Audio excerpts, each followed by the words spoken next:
एक बार फिर से हम तहे दिल से आपका खुशामदीद करते हैं अजीज़ दोस्तों, आपकी अपनी चैनल जेकेज़ उर्दू क्लासेस में। आज की शानदार और खुशहाल वीडियो शुरू करने से पहले आपसे यही गुजारिश करते हैं, अगर आप हमारे चैनल पे नए हैं या अभी तक आपने हमारे चैनल को सब्सक्राइब नहीं किया है तो बराह करम सबसे पहले हमारे चैनल को सब्सक्राइब कीजिए, हमारे वीडियोस को लाइक और शेयर करना ना भूलें, साथ ही बेल आइकन का बटन भी दबाएं जिससे हर नई नोटिफिकेशन सबसे पहले आप तक बराह रास्ता आप पहुँचेगी। दोस्तों, अभी तक हमने चैप्टर नंबर 1 क्लोज किया है। चैप्टर नंबर 1 हमने तफसीलन अब तक पहुँचाया है, उस पर बहुत सारी वीडियोज़ बनाई हमने। आप अगर देखना चाहोगे तो हमारे प्लेलिस्ट में जाकर आप एक एक वीडियो देख सकते हो और अपना कॉन्सेप्ट क्लियर कर सकते हो। चैप्टर नंबर 2 जो आपकी निसाबी किताब का है, आपके निसाब में जो है चैप्टर नंबर 2 वो है नावल। तो आज की वीडियो में हम नावल पर बात करने वाले हैं। नावल से मुतालिक आपको बिल्कुल पूरी जानकारी और वाकफियत देने वाले हैं, लेकिन शर्त क्या है? शर्त है आपको हमारे साथ रहना होगा, और दूसरी शर्त यह है कि इस वीडियो को आप ज़्यादा से ज़्यादा लोगों तक शेयर करोगे, जिससे हर बच्चे तक ये वीडियो पहुंचनी चाहिए और इससे हमारा भी फ़ायदा होता है। तो चलिए शुरू करते हैं आज का टॉपिक। नावल से मुतालिक हम क्या जानते हैं? सबसे पहले हम बात करते हैं नावल की जो तारीफ़ है, नावल किससे कहते हैं इसके बारे में बात करते हैं। कहा जाता है कि नावल अतालवी ज़ुबान के लफ्ज़ नाविला से मश्तक है। नावल अतालवी ज़ुबान से मुराद इटालियन वर्ड है। ये इटालियन वर्ड अतालवी ज़ुबान के लफ्ज़ नोविला से निकला है। नोविला से निकला है लफ्ज़ नावल। नावल अतालवी ज़ुबान से अंग्रेज़ी ज़ुबान में आया है, तो अंग्रेज़ी ज़ुबान में इसे कहते हैं नावल, जिसके क्या मानी होते हैं? जिसके मानी होते हैं नए के, क्योंकि उर्दू में जो एक नया कॉन्सेप्ट आ रहा था, दास्तान से पहले, इस नावल से पहले दास्तान का दौर चल रहा था, अब दास्तान का दौर ख़त्म हुआ, एक नया कॉन्सेप्ट आया था, इसलिए इसका नाम नया नावल रखा गया, क्योंकि ये एक न्यू कॉन्सेप्ट था दास्तान के मुकाबले में। कहते हैं कि अतालवी ज़ुबान से दास्तान अंग्रेज़ी ज़ुबान में आई और अंग्रेज़ी ज़ुबान से ये उर्दू में दाखिल हुई। अंग्रेज़ी ज़ुबान से, अंग्रेज़ी की तवसत से उर्दू में दाखिल हुई, और ये एक नया कॉन्सेप्ट था, लिहाजा इसका नाम नावल रखा गया। आगे बढ़ते हैं। अगर हम देखते हैं इस्तिलाह में, अगर हम देखते हैं इस्तिलाह में, नावल उस सिन्फ़ सखन को कहते हैं जिसमें ज़िंदगी की तर्जुमानी और तस्वीर कशी की जाती है। गोया कि नावल तस्वीर कशी का फ़न है। कहा जाता है कि नावल के बारे में अगर हम कहते हैं, ये एक ऐसी सिन्फ़ है, ऐसी सिन्फ़ सखन है जिसमें हम ज़िंदगी की तर्जुमानी करते हैं, जिसमें ज़िंदगी की तर्जुमानी और तस्वीर कशी की जाती हैं। गोया कि नावल में ज़िंदगी के गोना गो मसाइल पेश किए जाते हैं, नावल में ज़िंदगी के दरपेश मसाइल पेश किए जाते हैं, इसलिए इसे तस्वीर कशी का फ़न कहा जाता है। इसमें इंसानी ज़िंदगी की तस्वीर कशी की जाती है। और नावल में जिस तरह दास्तान में फ़र्ज़ी कहानियाँ हुआ करती थी, दास्तान में माहिरुल अक़ूल वाक़ात हुआ करते थे, लेकिन दास्तान में ऐसा कुछ नहीं होता है। दास्तान में हकीकी ज़िंदगी से वाबस्ता मसाइल होते हैं। आगे बढ़ते हैं। कहते हैं कि ज़िंदगी और नावल का फ़न एक दूसरे से जुड़े हुए हैं। यही हम बात कर रहे थे कि एक ज़िंदगी और नावल, ये दोनों एक सिक्के के दो पहलू हैं। जो कुछ ज़िंदगी में होता है वही नावल में पेश किया जाता है, और ये एक दूसरे से जुड़े हुए हैं, इनको कोई अलग नहीं कर सकता है। नावल में एक फ़र्द जो होता है, नावल में फ़र्द की ज़िंदगी को पेश किया जाता है, एक इंसान की ज़िंदगी को पेश किया जाता है। बर्टले क्या कहते हैं नावल से मुताल्लिक? नावल से मुताल्लिक बर्टले का ये कहना है कि नावल ज़िंदगी का आईनादार है। बर्टले एक वेस्टर्न स्कॉलर थे, और उन्होंने नावल से मुताल्लिक ये कहा कि नावल इंसानी ज़िंदगी का एक आईना है, ज़िंदगी का आईनादार है, क्योंकि नावल में इंसानी ज़िंदगी की तस्वीर कशी की जाती है, यानी इंसान की ज़िंदगी पेश की जाती है नावल में।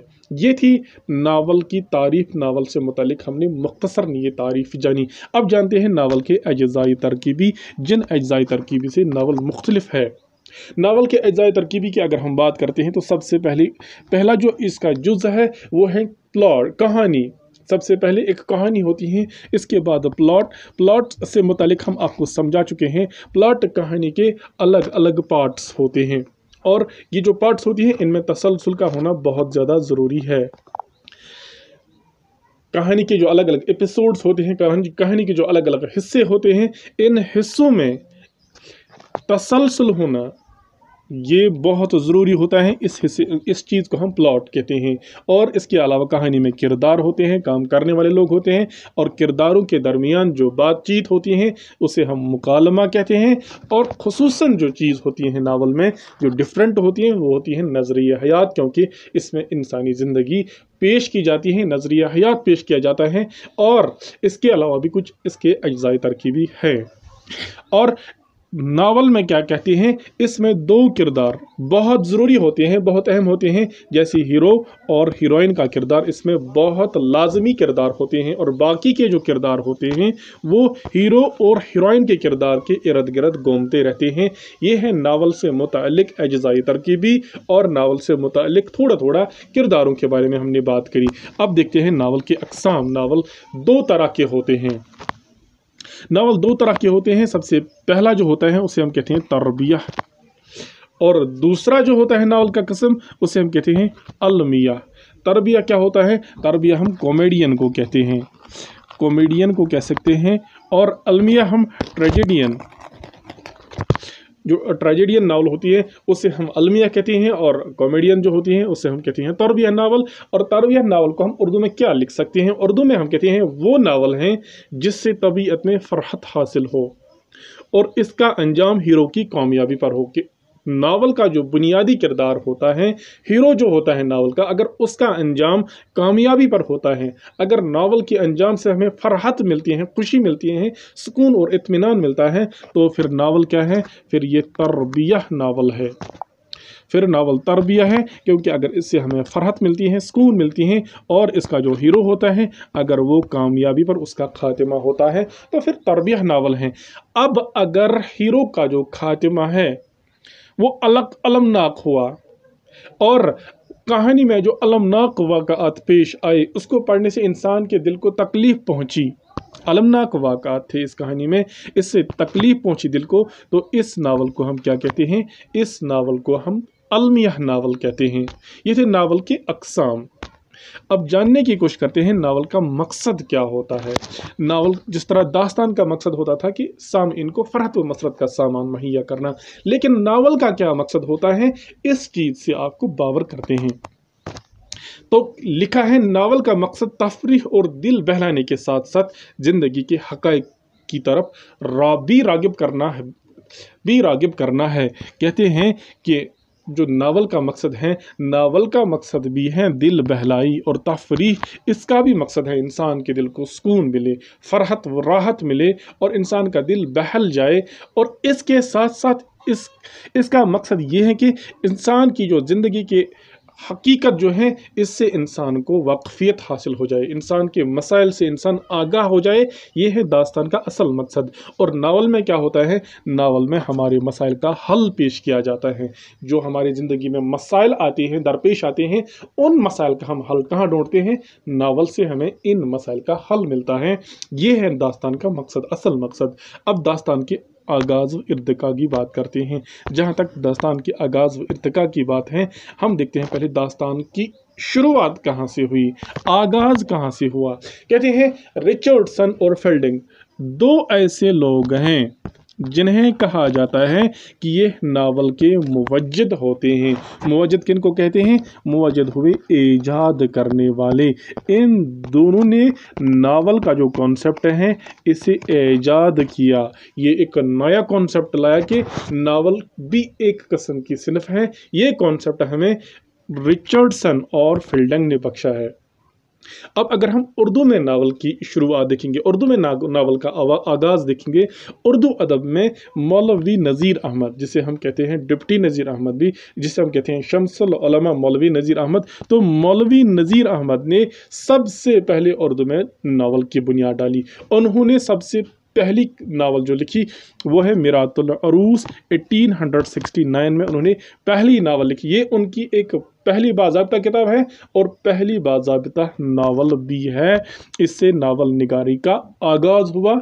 उर्दू में जो मौलवी नज़ीर अहमद ने मिरातुल उरूस की नावल लिखी 1861 में, और इससे उर्दू नावल का बाज़ाबिता आगाज़ और उर्दू नावल की बाज़ाबिता शुरुआत हुई।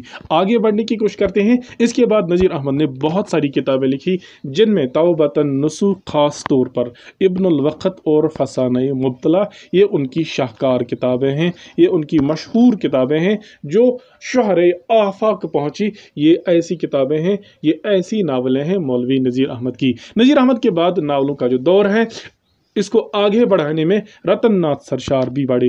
रतन नाथ सरशार ने भी उनके काम में हाथ बढ़ाया। रतन नाथ सरशार ने अपनी किताब फसाने आज़ाद, याद रखिए फसाने आज़ाद रतन नाथ सरशार की किताब है, तसनीफ़ है, और फसाने मुब्तला मौलवी नज़ीर अहमद की तसनीफ़ है। इनमें कन्फ्यूजन होता है, ये कॉन्सेप्ट हमारे पास क्लियर होना चाहिए। और मिर्ज़ा मोहम्मद हादी रुस्वा ने भी इस काम को दबाम बख्शा। वो है, उन्होंने अमरो जान अदा की नावल लिखी। इससे भी नावल को, इस किताब ने भी, इस नावल ने भी नावल निगारी को अरूज बख्शा। ये थे रतन नाथ सरशार, मिर्ज़ा मोहम्मद हादी और मौलवी नज़ीर अहमद। ये नावल निगारी के इब्तिदाई दौर के नावल निगार हैं। अब देखते हैं नावल निगारी का दूसरा दौर, नावल निगारी का दूसरा बाब देखते हैं। नावल निगारी का दूसरा बाब जो है वो स्टार्ट होता है, वो शुरू होता है मुंशी प्रेमचंद से। मुंशी प्रेमचंद ने अपनी एक मशहूर किताब गौदान लिखी, और ये उनकी नावल है और मशहूर नावल है मौलवी नज़ीर अहमद की, जिसमें उन्होंने देहाती ज़िंदगी को पेश किया। और इस नावल से नावल निगारी का दूसरा बाब शुरू होता है, दूसरा दौर शुरू होता है।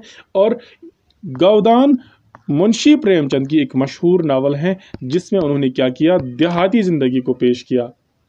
इसके बाद असमत चगताई ने लिखी टीढ़ी लकीर, ये उनकी मशहूर नावल है। राजेंद्र सिंह बेदी ने लिखे एक चादर मेरी सी, क़ुर्रतुल ऐन हैदर ने आग का दरिया, और शौकत सिद्दीकी ने खुदा की बस्ती।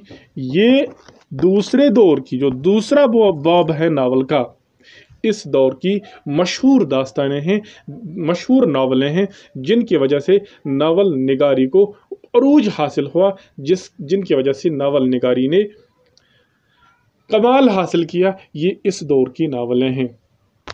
तो इस तरह से हमने अब तक नावल निगारी के अलग अलग पोर्शन, एक एक पार्ट हमने पहुंचा। नावल निगारी की हमने आपको बाज़ाब्ता तारीफ बताई, नावल किस चीज़ को कहते हैं।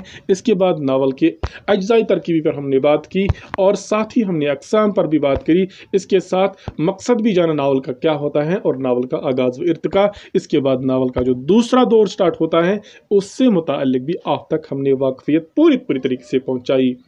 अब हम चाहते हैं कि आप कलम उठाएं और अपनी कॉपी पर एक नोट खुद प्रिपेयर करें। ये जो पॉइंट्स हमने यहाँ पर आपसे शेयर किए, इन पॉइंट्स को कंसल्ट करके आप एक बाज़ाबिता नोट तैयार करें। मुझे उम्मीद है कि आपका जो नोट तैयार होगा वो बहुत ही स्ट्रांग होगा, और उसमें बामानी अल्फाज इस्तेमाल होंगे, क्योंकि आप तक नावल के जो हमने नावल का जो नोट हमने एक उम्दा तरीके से पहुँचाने की कोशिश की, आसान और सहल ज़ुबान में आप तक हमने पहुँचाया। इंशाअल्लाह आने वाले जो वीडियोज़ हैं उनमें हम अब तक मौलवी नज़ीर अहमद और उर्दू क्लास, जो उर्दू आपकी किताब है, उसका एक एक टॉपिक हम आप तक पहुँचाने वाले हैं, वो भी आसान और सहल लैंग्वेज में। अब आखिर पे हम आपसे यही एक बार फिर से गुजारिश करते हैं कि हमारी चैनल को प्रमोट करने की कोशिश कीजिए, हमारे वीडियोज़ को लाइक और शेयर करें, और अगर अभी तक आपने हमारे चैनल को सब्सक्राइब नहीं किया है तो बराह करम हमारे चैनल को सब्सक्राइब करें, जिससे हमारी हौसला अफजाई होती है। और वीडियो को देखने के बाद आप कमेंट करें, लाइक करें, जिससे और ज़्यादा हमारी हौसला अफजाई होती है। आज की वीडियो में इतना काफ़ी है, दीजिए अपने मेज़बान को इजाज़त। मिलते हैं अगली वीडियो में, जब तक के लिए अल्लाह हाफिज़ व नासिर। शुक्रिया।